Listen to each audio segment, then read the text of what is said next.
Hola, buenas tardes. Mi nombre es Paula Helpi, soy residente de tercero del Hospital San Roque de Gonet y mi compañera es Agustina Venturi, residente de segundo.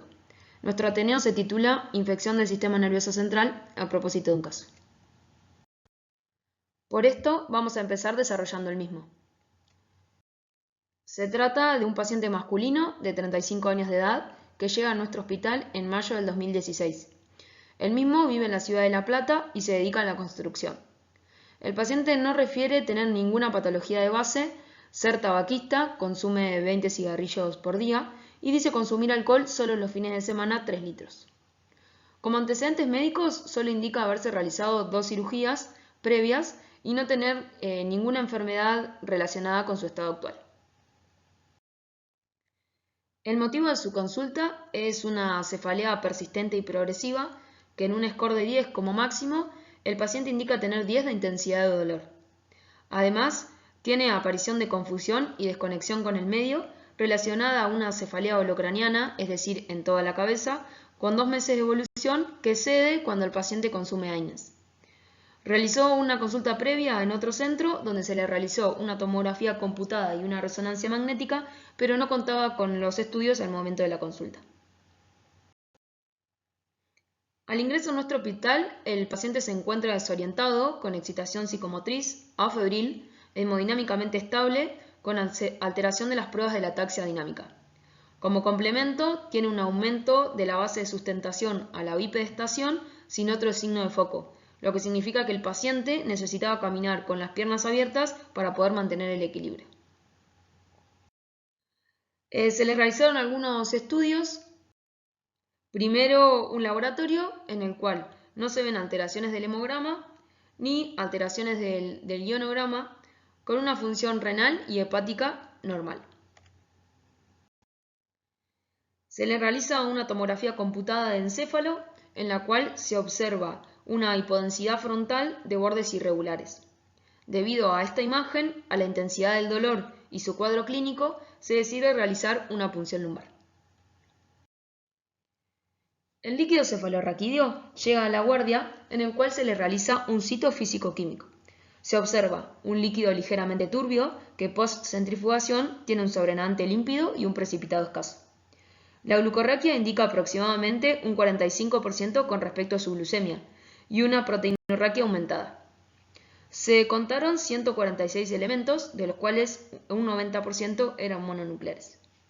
Una fracción de ese líquido fue enviada a nuestro servicio de microbiología, donde se le realizó un cultivo en medios convencionales, tanto agar sangre como agar chocolate, y un directo. Además, se derivó para realizar neurovirus y tuberculosis en el Hospital San Juan de Dios. Con estos resultados se realiza un diagnóstico presuntivo de meningitis viral y se le da tratamiento con aciclovir. El cuadro clínico y sus resultados no terminan de convencer a los médicos, por lo que hacen una interconsulta con el servicio de infectología. Estos sugieren tener en consideración una posible neurocisticercosis y se le indica una nueva punción lumbar luego de 12 horas. El nuevo líquido, a 12 horas después del primero, es procesado de igual manera. El fisicoquímico es similar, se cuenta un número mayor de elementos con un predominio del 95% de mononucleares. Pero en este caso, el personal de guardia observa al contarlo estructuras compatibles con levaduras.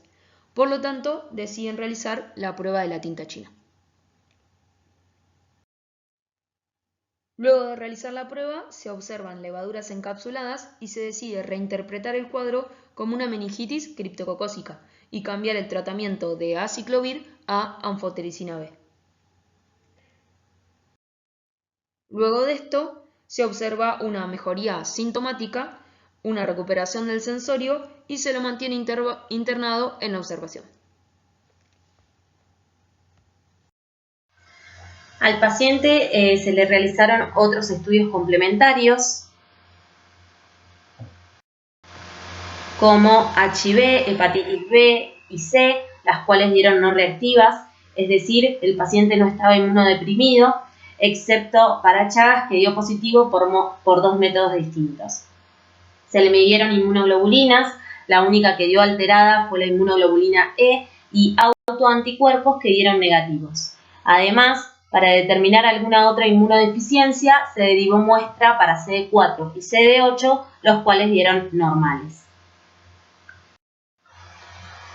En esta imagen se observa la resonancia magnética, en la que se ve una reacción inflamatoria y lesiones granulomatosas denominadas criptococomas, las cuales se localizan en los hemisferios cerebrales. Esta imagen es compatible con un paciente que presenta criptococosis a nivel cerebral.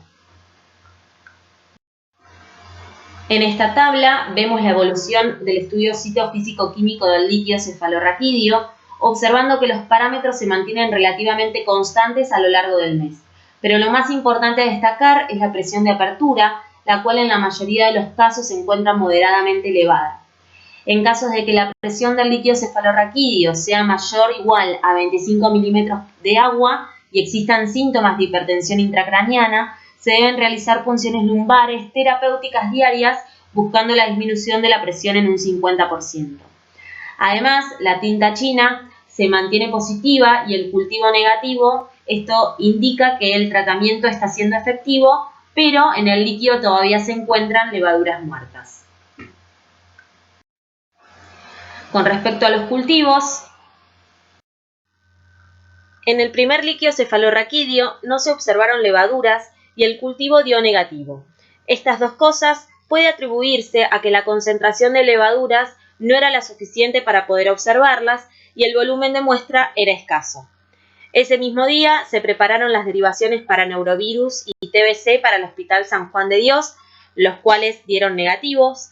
Al día siguiente, en el segundo líquido cefalorraquídeo, se observó crecimiento en agar sangre y agar chocolate, y además, en el examen directo con tinta china, se observaron levaduras capsuladas y se realizó la prueba de urea que dio positiva. Por estos resultados se informó como Cryptococcus spp. Como nuestro hospital no podíamos llegar a especie en ese momento, y al ser un paciente inmunocompetente, se decide enviar una muestra al Hospital Muniz para la tipificación del criptococo. Dejando un rato el caso, vamos a empezar a hablar entonces de la criptococosis, que es el diagnóstico del paciente. Para eso vamos a ir desarrollando estos ítems. Primero vamos a definirla. Es una micosis sistémica, oportunista, cosmopolita, causada por un hongo levaduriforme encapsulado denominado Cryptococcus. Sus especies patógenas más importantes son Cryptococcus neoformans y Cryptococcus gattii. En cuanto a su historia, se lo aísla por primera vez en el año 1894. Un italiano, Sanfelice, lo encuentra en el jugo de un durazno y lo clasifica como Saccharomyces neoformans. En el mismo año, pero en Alemania, Busse aísla un hongo con características similares en la tibia de una paciente y lo denomina Saccharomyces hominis. Unos años después, Willemin estudia estas levaduras y no encuentra ascosporas del género Saccharomyces, además de que no fermentan carbohidratos, por lo que lo clasifica como Cryptococcus. Todos estos diferentes nombres crearon cierta confusión, hasta que en el año 1935 Roda define características morfológicas, serológicas y criterios de identificación de más de 40 cepas, incluidas las ya nombradas.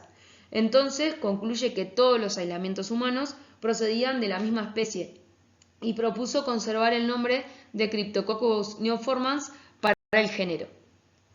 En el 50 se encuentran diferencias serológicas y se identifican 3 serotipos, A, B y C. 20 años más tarde se encontraría el D. Un año más tarde se hace un descubrimiento importante en cuanto a la epidemiología de neoformans, aislándolo de tierras, nidos y heces de palomas. En 1970, Gattii encuentra un hongo similar en líquido cefalorraquídeo, pero con diferencias morfológicas, bioquímicas, serológicas y de epidemiología distintas al del neoformans, al que llamaron Neoformans var Gattii. En 1975 se descubre la reproducción sexual y en el año 90 se encuentra el nicho ecológico para Gattii en algunas especies de Eucalyptus. Por todos estos descubrimientos, en la actualidad dejó de llamarse Cryptococcus neoformans al género para pasar a ser género Cryptococcus y especies separadas Neoformans y Gattii. En cuanto a su epidemiología, antes de la década de 1980, la criptococosis ocurría esporádicamente en hombres y en animales. Luego de la aparición del HIV hubo un espectacular incremento, ya que este virus predisponía a su adquisición. Se consideraba en ese momento que era la cuarta causa de muerte en pacientes con SIDA, hasta que aparecieron la terapia con inhibidores de la proteasa y los tratamientos antirretrovirales, que redujeron las tasas de infección por cripto y otros microorganismos oportunistas en estos pacientes, ya que mejoraba su sistema inmunológico. Neoformans y Gatti son diferentes en cuanto a su patogenicidad y distribución. Neoformans es cosmopolita. Gatti se aísla en zonas más restringidas, predominando tropicales y subtropicales. Neoformans es responsable de las infecciones en pacientes inmunodeprimidos. En cambio, Gatti puede infectar a estos individuos, pero predomina en individuos con estatus inmunológicamente normal. Neoformans se aísla en heces de paloma, suelos y tierra, porque es fuente de nitrógeno, creatinina y sales. En cambio, Gatti se encuentra en eucaliptus. Se calcula que existe a nivel mundial 1 millón de nuevos casos cada año, con más de 600.000 muertes por criptococo. En Argentina hay poca información en cuanto a su epidemiología y la incidencia. Hablando ahora de sus características, como ya dije, tiene reservorio tanto en heces de aves como en eucaliptus, dependiendo qué especie. Se reproducen por gemación, pero también se ha encontrado que tiene una reproducción sexual. Es un hongo que tiene cápsula, que es uno de sus factores de virulencia y que va a desarrollar dentro del hombre o del animal que infecte. Entonces, ahí va a tener más o menos 20 micras, pero en el ambiente suelen no tenerla y su tamaño es menor, 3 o 8 micrómetros. Es un microorganismo aerobio, por lo tanto no fermenta azúcares y crece en medios convencionales. Agar sangre, agar chocolate, también puede crecer en saburó y si es un microorganismo patógeno va a crecer a 37 grados. Se han reconocido varios tipos moleculares para las especies de Cryptococcus neoformans y Gatti. Además, existen híbridos interespecies y todos ellos se muestran en esta tabla. El genotipado se utiliza para estudiar la distribución geográfica de los agentes etiológicos de la criptococosis y la diferenciación del genotipo puede tener relevancia clínica. Los tipos moleculares difieren en cuanto a la capacidad de reproducción sexual, virulencia, características de la infección, distribución geográfica, epidemiología, susceptibilidad antifúngica y nicho ecológico. Como se sabía poco sobre la frecuencia y distribución de genotipos obtenidos de infecciones humanas en las diferentes regiones de Argentina, el Malbrán realizó un estudio para conocer la frecuencia y la distribución geográfica de los genotipos pertenecientes a las especies Cryptococcus neoformans y Gatti obtenidos de infecciones humanas en Argentina durante el periodo de abril 2009 a abril 2011. El genotipo aislado con mayor frecuencia fue el BN1, de acuerdo con el resto del mundo. Sin embargo, hemos encontrado una gran diversidad de genotipos, incluidos los híbridos. La mayoría de los aislamientos y la mayor variedad de genotipos se encontraron en la región central.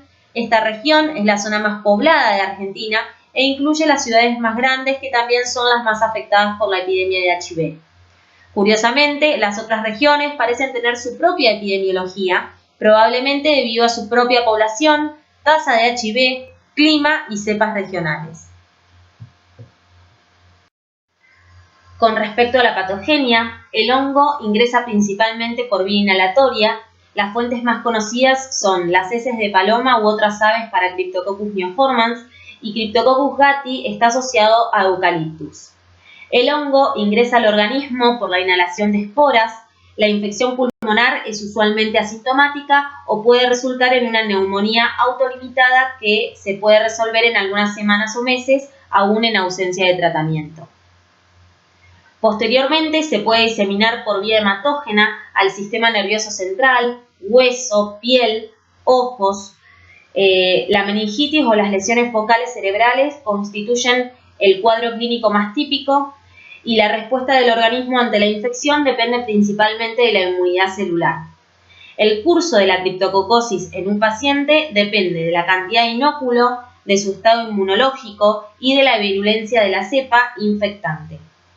La transmisión de persona a persona no existe, pero sí ocurre a través de órganos trasplantados.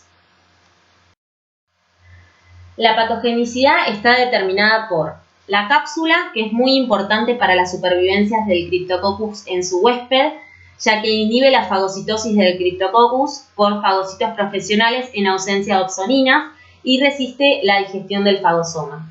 Además, produce disfunción y lisis de macrófagos, reprime la migración de los fagocitos del huésped, interfiere con la secreción de citoquinas, inhibe directamente la proliferación de células, induce la apoptosis de macrófagos mediados por el ligando Fas y retrasa la maduración y activación de las células dendríticas humanas.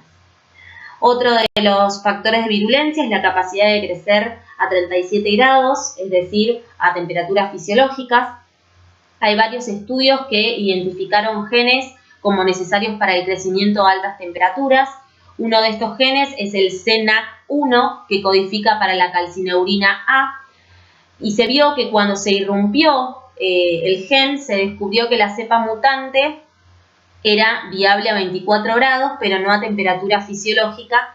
En consecuencia, la cepa mutante fue avirulenta en un modelo de conejo inmunocomprometido de meningitis criptocócica. Por lo tanto, se ha propuesto un papel para la regulación del crecimiento a temperaturas elevadas mediante la señalización de cascadas que involucran la calcineurina. Hay varias enzimas que también forman parte de la virulencia del hongo. Una de ellas es la proteinasas, que degradan la proteína del huésped, incluido el colágeno, la elastina, el fibrinógeno, las inmunoglobulinas y los factores de complemento. Otras son las fosfolipasas, que son un grupo heterogéneo de enzimas que pueden hidrolizar uno o más enlaces éster de glicerofosfolípidos. La acción de las fosfolipasas puede provocar la desestabilización de las membranas, llevando a la lisis celular. También pueden incidir la dipalmitoil-fosfatidilcolina, que es uno de los componentes principales del tensioactivo pulmonar, y así ayuda a la propagación del hongo. Otra de las enzimas es la ureasa, que promueve la migración del Cryptococcus a través de la barrera hematoencefálica, estableciendo de esta manera la criptococosis en el sistema nervioso central. Y por último, la feniloxidasa, que esta enzima contribuye al neurotropismo del hongo. Por último, como factor de virulencia tenemos la melanina, que es un pigmento hidrófobo con carga negativa de alto peso molecular y tiene como función proteger al Cryptococcus del estrés oxidativo. No se sabe bien el tropismo del Cryptococcus, pero para aplicar el neurotropismo se han planteado tres hipótesis. Una de ellas es que el líquido cefalorraquídeo facilita el crecimiento del hongo, ya que carece de los efectos inhibidores que se encuentran en la sangre. Otro es que el alto nivel de dopamina en el sistema nervioso central puede promover la virulencia del hongo, ya que sirve como sustrato para la producción de melanina por el microorganismo. Y la última hipótesis es que la producción local de manitol puede contribuir al edema cerebral e inhibir la fagocitosis del hongo. A continuación vamos a describir las principales manifestaciones clínicas de la criptococosis. En la infección pulmonar, el tracto respiratorio es la puerta de entrada más común y las manifestaciones pulmonares abarcan un amplio espectro que van desde hallazgos radiológicos asintomáticos hasta trastornos respiratorios agudos. La forma localizada pulmonar puede afectar a personas inmunocompetentes o inmunocomprometidas, siendo poco frecuentes en las primeras. Los síntomas más comunes que presenta la enfermedad pulmonar son tos, disnea, dolor torácico y hemoptisis. A partir del foco pulmonar es muy posible la diseminación por vía hemática de diferentes órganos y tejidos. Las manifestaciones clínicas de la criptococosis del sistema nervioso central difieren entre pacientes inmunocompetentes e inmunodeprimidos. Los pacientes pueden presentar meningitis o meningoencefalitis, que se pueden presentar de manera aguda, subaguda o crónica. Los pacientes inmunocompetentes generalmente tienen sintomatología crónica y la presentación clínica es más severa. En el 70-90% de los pacientes, la criptococosis se presenta como una meningitis subaguda o una meningoencefalitis.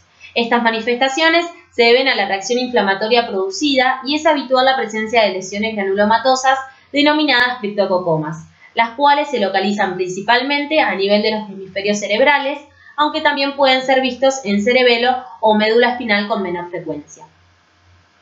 Los síntomas que puede presentar el paciente son cefaleas de predominio frontal, temporal o retroocular, puede ser pulsátil y acompañarse de visión borrosa. Fiebre intermitente de más de 38 grados, acompañada de escalofrío y sudación, que dura al mismo tiempo que la cefalea. Síndrome de hipertensión intracraniana, que se presenta con cefalea, papiledema, diploidía, náuseas y vómitos. Y también puede haber alteraciones de la conciencia como alucinaciones, desorientación, irritabilidad, pérdida de la memoria y convulsiones. En pacientes inmunodeprimidos, la respuesta inflamatoria meningia es escasa, por lo que las formas de presentación son menos sintomáticas que en pacientes inmunocompetentes. Por esta razón, frente a un paciente inmunodeprimido con fiebre sin foco clínico o escasas manifestaciones clínicas, uno de los planteamientos diagnósticos es la meningoencefalitis por Cryptococcus. En estos pacientes, el líquido cefalorraquídeo presenta alteraciones inespecíficas y la presión de apertura está elevada con frecuencia. En la infección ocular, más del 50% de pacientes con neurocriptococosis presentan manifestaciones neurooftalmológicas, siendo la más frecuente el papiledema secundario a la meningitis. Solo un 5% de la meningitis se asocia a afectación intraocular, por lo que la coroiditis es infrecuente. Normalmente son asintomáticas o cursan con leve disminución de la agudeza visual, mientras que las disminuciones importantes se asocian a una neuritis por infiltración directa del nervio óptico. La criptococosis cutánea se puede clasificar en primaria o secundaria. La primaria ha sido definida como la identificación del Cryptococcus en la biopsia o el cultivo de la piel en ausencia de enfermedad diseminada. Ocurre usualmente en pacientes añosos, en áreas de trauma previo como una lesión por un cuerpo extraño. Las personas con ocupaciones que la exponen a lesionarse en áreas donde existen excrementos de paloma o eucaliptus tienen una mayor probabilidad de presentar una lesión. Las lesiones por Cryptococcus son solitarias o confinadas a las manos o áreas descubiertas, son muy variables e incluyen máculas, pápulas y lesiones simuladoras del herpes. La criptococosis cutánea secundaria se presenta por diseminación hematógena del hongo a la piel, lo que ocurre en un 10 a un 20% de los casos. Las lesiones suelen ser múltiples y dispersas, ubicadas tanto en áreas del cuerpo expuestas y no expuestas, principalmente en cabeza y cuello.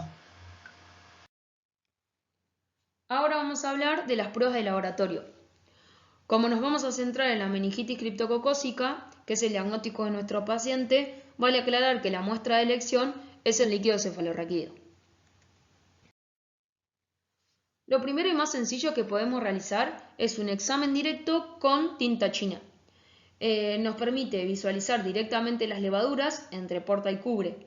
Se observa la pared bien definida y la cápsula refringente, ya que la tinta china no tiene como objeto teñir las levaduras, sino generar un contraste oscuro o fondo que hace que se vean estas estructuras características.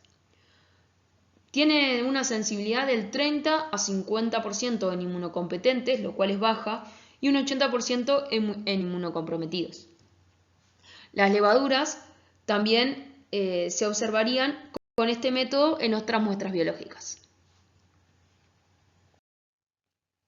Otro método de diagnóstico es el cultivo.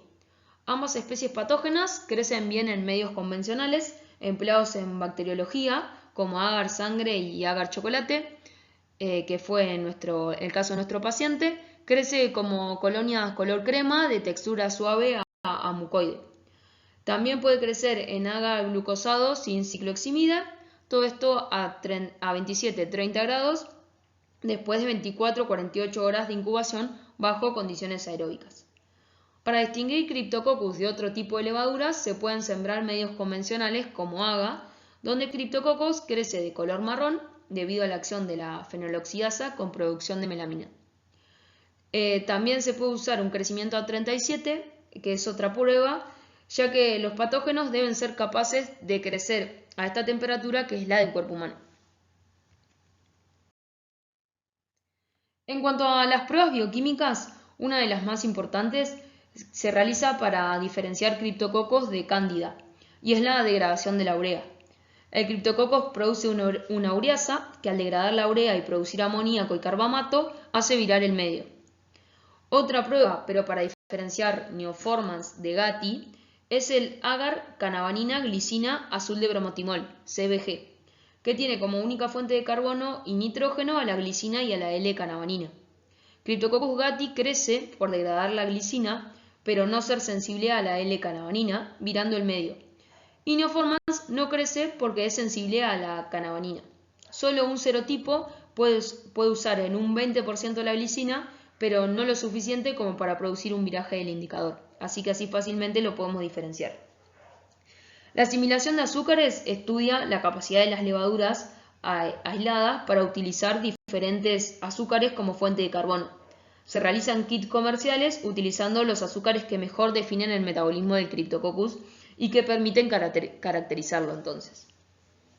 En nuestro hospital contamos hoy con el equipo Phoenix, que de forma automatizada a partir de paneles nos permite llegar a género y especie. En ese momento no contábamos con este equipo. También hoy contamos con un método API, que es un sistema estandarizado que permite la identificación de cepas de levadura también a través de pruebas bioquímicas.